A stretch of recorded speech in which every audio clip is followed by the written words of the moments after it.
Donald Trump Panama canal మీద కూడా కన్నేసేశాడు.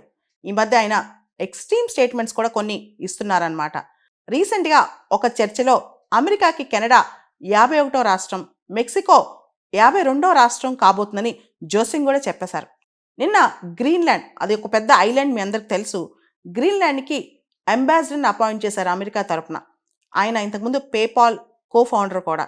ఆయన అపాయింట్ చేస్తూ ఫ్రీడమ్కి, సెక్యూరిటీకి గ్రీన్లాండ్ చాలా ఇంపార్టెంట్, మనం గ్రీన్లాండ్ని స్వాధీనం చేసుకుంటే ఎలా ఉంటుందని చెప్పి ఒక ఆలోచన ప్రకటించేశారు. అంతేకాదు, పనామా కెనాల్ 1977 వరకు కూడా పూర్తిగా అమెరికా ఆధీనంలో ఉండేది.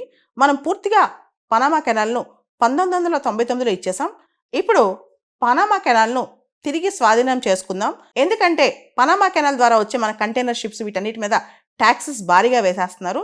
కాబట్టి తిరిగి మనం పనామా కెనాల్ని తెచ్చేసుకుందాం అని చెప్పి ఆయన ఘాటైన వ్యాఖ్యలు చేశారనమాట.